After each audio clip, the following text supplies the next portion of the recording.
So indifferent weather and some solid resistance by the Hampshire batsmen meant that Somerset's latest championship game, a match which they dominated, ended in a draw, but the 12 points gain has carried Somerset into second place in the championship.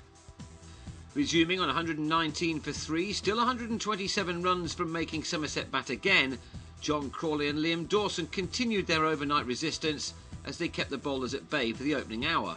Dawson went through to a fine 50 as he and Crawley played far more sensibly than they and their teammates had done on the previous day, where many threw their wickets away.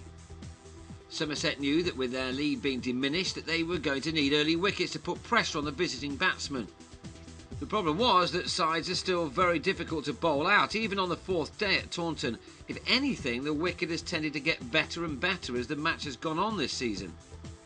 At 185, Somerset finally got the breakthrough as Peter Trigo managed to nip a ball back sharply to trap Dawson in front for 69.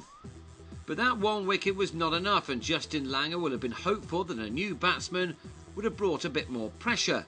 If it did, then Sean Irvine wasn't showing it, as he played some cracking shots right from the start of his innings. He hurt his finger on the opening day, but that seemed to be having no effect on him now. He raced past Crawley, who'd been batting for about 3 hours longer, and was first to his 50, who was dominating the partnership.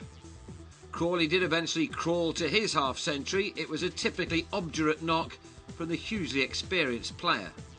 The two used up another vital hour and a half and added 88 for the fifth wicket. Irvine scored 58 of them before he missed a straight ball from Arul Sapaya at 273 for 5, a lead of just 27. But as the afternoon wore on, so did that lead, and soon Hampshire were batting Somerset out of the game on a benign pitch. Even Crawley was able to find the boundary, something he managed only 8 times in the 247 balls he faced. Nick Potas was a little more aggressive, but then again a snoozing snail would have looked more aggressive than Crawley, who did a great job nonetheless for his county. The two ensured that the game would finish as a draw. Crawley finished with a boundary and he ended 81 not out after 6 hours at the crease, a memorable knock for a batsman nearing his 39th year.